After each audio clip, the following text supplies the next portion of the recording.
I think it might be time for another shithead man from history. And on the chopping block today, we have got none other than Pablo Picasso.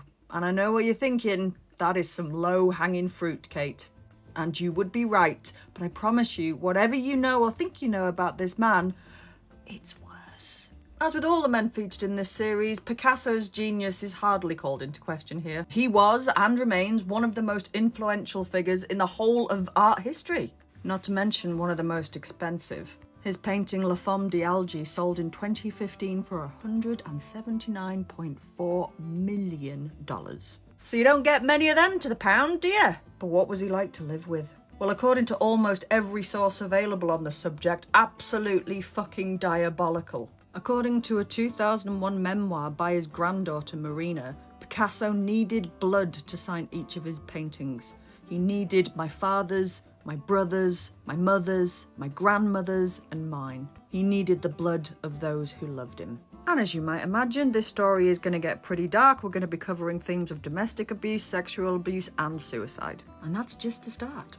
Picasso once told one of his muses and long-term mistresses, Françoise Gillotte, that women were machines made for suffering. And for him, there were only two types of women, goddesses and doormats. It has been suggested by many Picasso biographers that his fucked up attitude to women in relationships stems from childhood. Picasso was born in Malaga in Spain, and his dad was an artist too. And his dad was a notorious womanizer. In fact, he used to frequent the local brothel regularly. It was almost certainly here, around about 13 or 14, that Picasso lost his virginity, setting up a lifelong attitude of viewing sex purely as transactional. Just as a very quick aside, one of the most surprising things I learnt whilst researching this is that Picasso was only 5'4". Now, I don't place a lot of stock by height, but I know a lot of men do. Maybe that had something to do with this too. Who knows?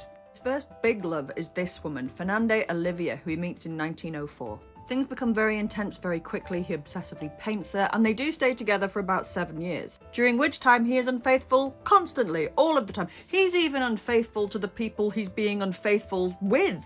And it's a very violent relationship as well. He's very cruel, he's very controlling, he locks her in the house and won't let her out. There's a really ugly episode in 1907 when, because Fernande can't have children of her own, they go to a local orphanage and adopt a 13-year-old girl called Raymonde, only to have to return Raymonde to the orphanage a few months later after Fernande caught Picasso sketching indecent images of her. Anyway, Picasso soon tires of Fernande and takes up with this woman, Eva Goul, and of course Picasso is cheating on her the whole time as well, and she gets tuberculosis and dies in 1916. He's even sneaking out to visit other lovers while she's on her deathbed.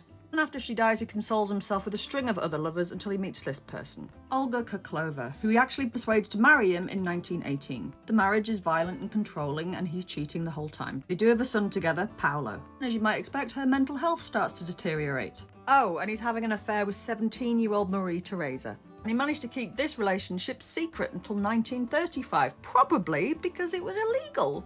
But in 1935, Marie Theresa gets pregnant. Olga, his wife, finds out and is distraught and runs away to the south of France. But Olga has some kind of mental breakdown and she becomes horrendously obsessed with Picasso to stalker-like proportions. She sends him hate mail and she follows him all around Europe. But he won't divorce her because under French law, that would mean he had to give her half of everything he owned. And by this point, he was a rich man. But by 1936, Marie had found herself being upstaged by Dora Maar, a successful photographer in her own right, and at 29 years old, almost half Picasso's age. Picasso managed to keep both women on the go for a while, but it all came to a head when they bumped into one another and Picasso told them that they would need to fight it out and he would stay with whoever was the winner. But they did. They actually came to fist blows about this. Dora Maar was victorious, and so he kicked Marie Theresa and their daughter out. But don't worry, Picasso painted this, 2 birds in a cage, to commemorate that moment. And it sold at Christie's in 2004 for just over £1 million. Unable to live without him, Marie Theresa killed herself 4 years later. In 1943, Dora found out that Picasso was having an affair with this woman, 21-year-old Françoise Gillotte. Dora experienced a severe psychiatric collapse and never fully recovered. François and Picasso live in the south of France, but his wife, do you remember her? Olga, the one he wouldn't divorce, yeah, she decides to live really close to them and would often break into their home and attack François. He has 2 more children with François, Claude and Paloma. Even in the 1950s, by the time he's 70, he's still having affairs. Olga eventually dies of natural causes, which means he could have been free to have married François, but he doesn't.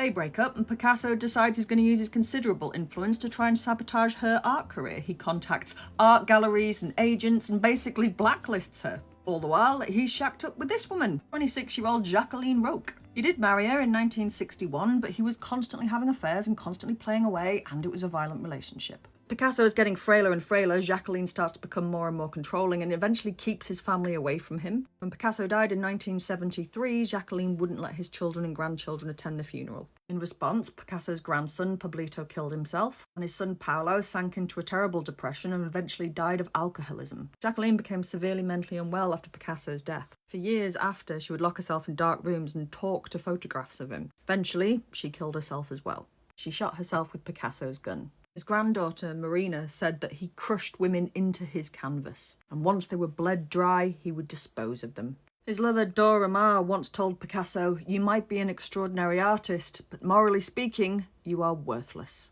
And there you go, Pablo Picasso. What a twat. But the pictures are nice. The pictures are nice.